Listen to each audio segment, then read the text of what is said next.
Olá, tudo bem? Inflação, desemprego, fome estão entre as principais preocupações dos eleitores brasileiros. E tá mais do que certo, né? Afinal, se a economia não vai bem, ninguém vive bem e feliz.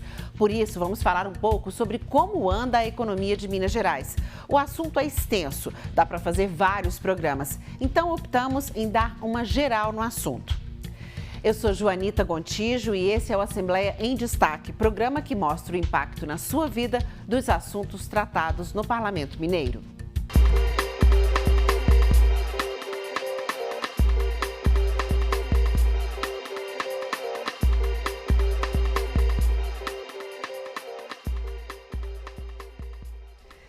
Em maio do ano passado, entrou em vigor uma série de medidas para recuperar a economia do nosso estado, duramente afetada pela pandemia da Covid-19. O Plano Recomeça Minas foi elaborado pela Assembleia, assinado e aprovado pelos 77 deputados da Casa e sancionado pelo governador.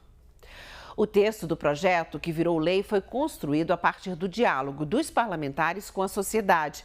Foram feitos 16 encontros com empresários, empreendedores, trabalhadores de diversos setores econômicos das diferentes regiões mineiras. Todos relataram as dificuldades e deram sugestões que foram analisadas e acatadas na proposta do Legislativo para preparar Minas para o pós-pandemia. A estratégia era incentivar o pagamento de dívidas de impostos e taxas com descontos. Os recursos arrecadados foram direcionados para os segmentos mais prejudicados no período de pandemia e também para a concessão de benefícios financeiros para a população mais carente. Assim surgiu o Força Família, auxílio de R$ 600 pago em parcela única às famílias em extrema pobreza.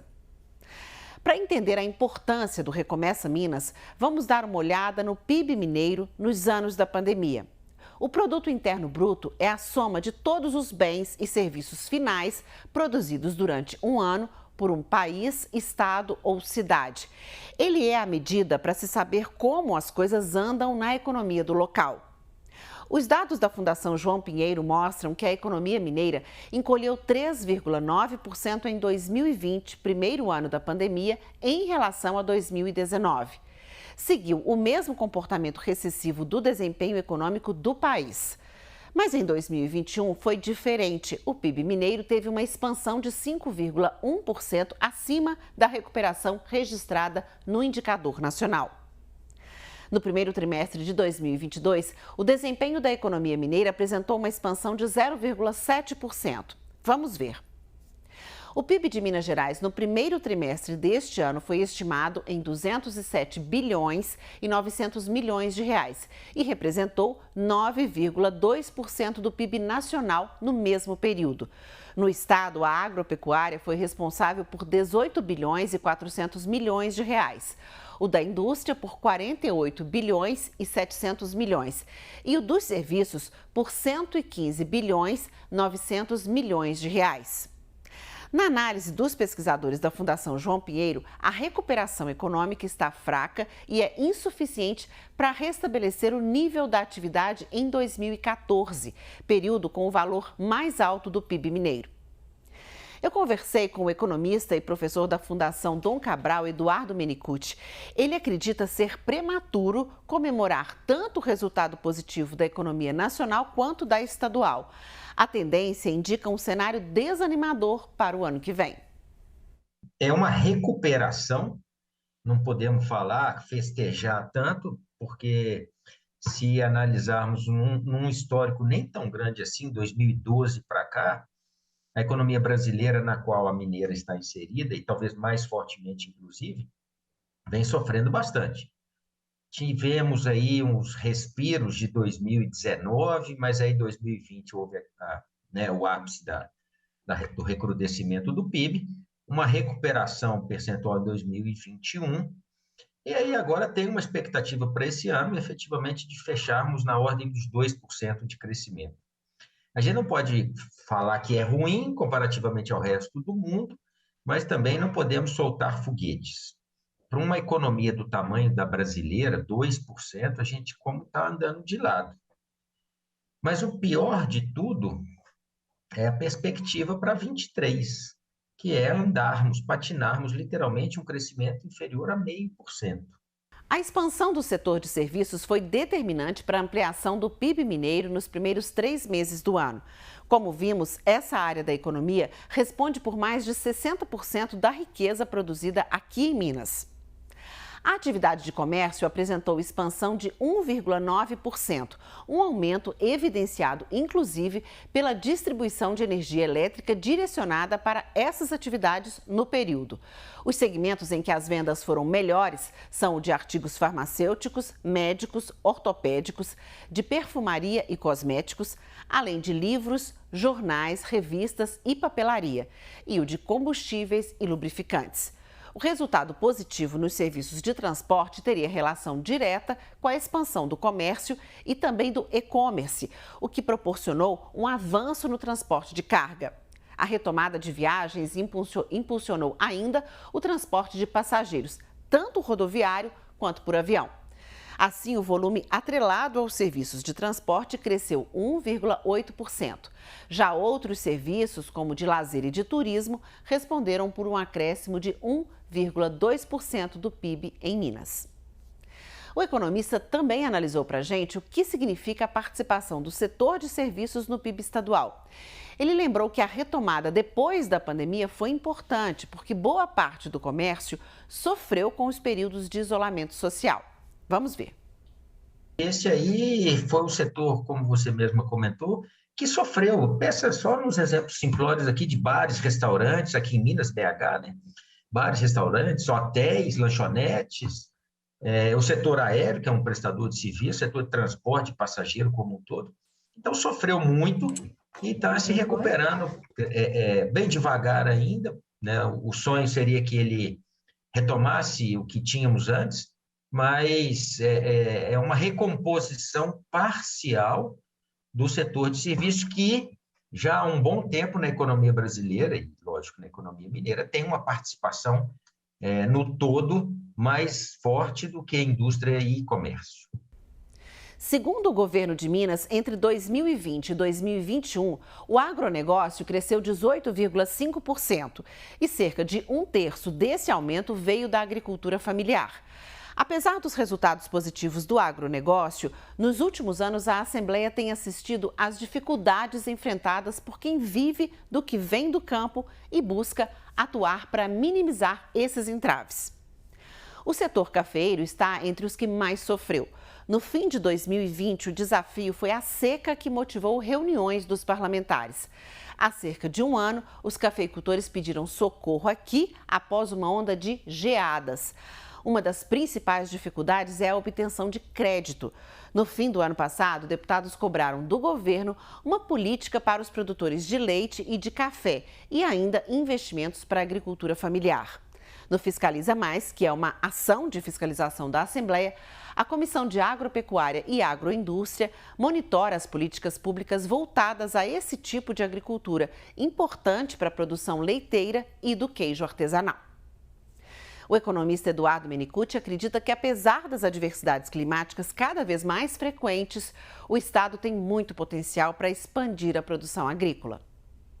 É um setor que está crescendo no Brasil inteiro. As áreas nos lugares lá, Mato Grosso já estão ficando mais restritas, as áreas agriculturáveis. E a gente, querendo ou não, ainda tem um espaço aqui que anteriormente era dedicado, por exemplo, à produção leiteira, e que está havendo uma migração para outros tipos de cultura.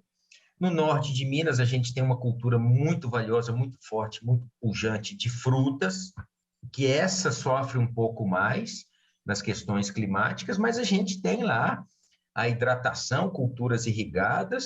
Há ainda regiões que podem ser aproveitadas para o agronegócio, mas lembrando que o agronegócio é eminentemente extrativista, é eminentemente uma cadeia primária, e agora, com o avanço tecnológico, máquinas e equipamentos, utiliza menos mão de obra do que já foi no passado.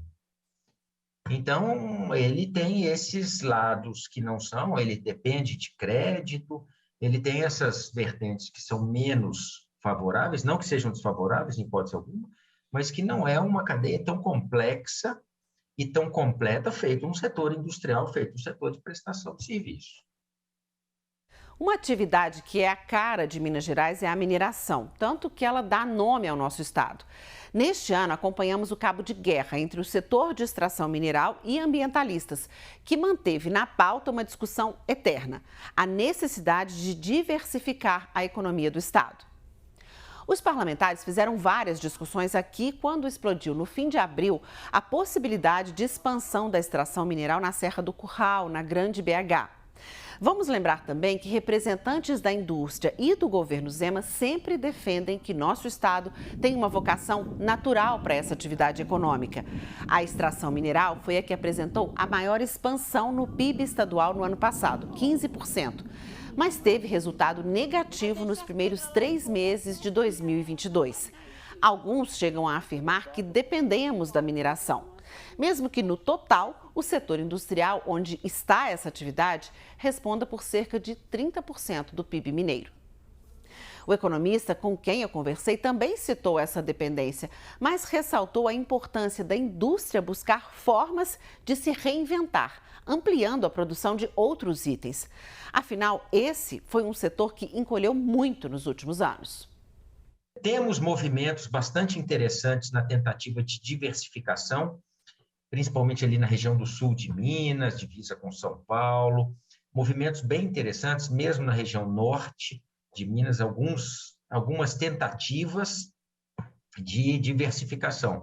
Mas aí tem o outro aspecto, que é a globalização, que hoje é muito mais relevante, muito mais forte. O que a gente tem observado, sob o ponto de vista econômico mundial, é um retorno a economias mais regionalizadas, a industrializações.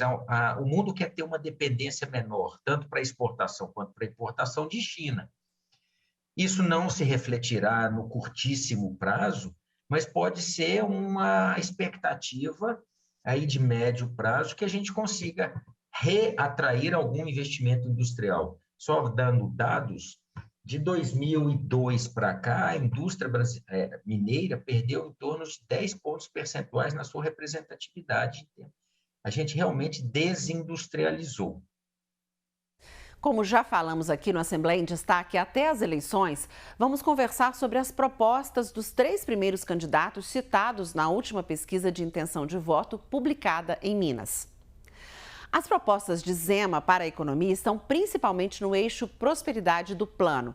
Neste tópico, são 9 ações previstas, como acelerar decisões de licenciamento de empreendimentos de menor impacto, fortalecer o programa TecPop, que é um programa para a democratização da tecnologia e a capacitação profissional, e ampliar a regularização fundiária urbana e rural.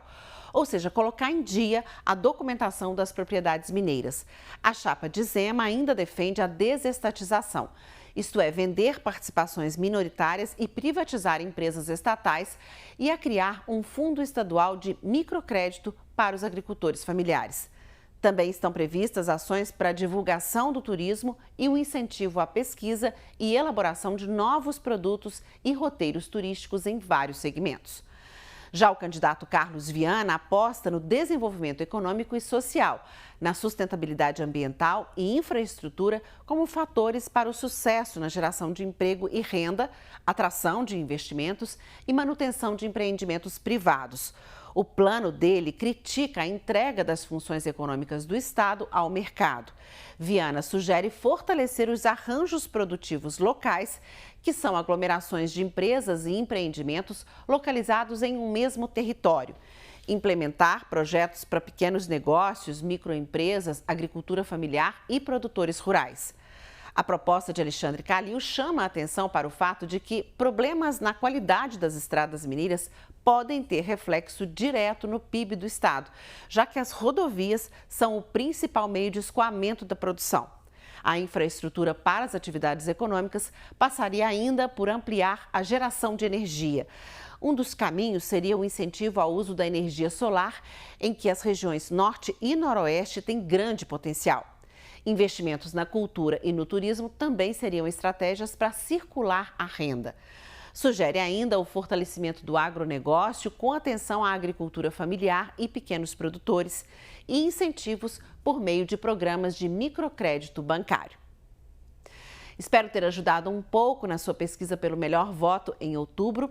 Até lá, vamos falar mais sobre economia por aqui. E não se esqueça, precisa de outras informações? Procura no nosso portal e interaja com a gente pelo Twitter da TV Assembleia. Até a próxima!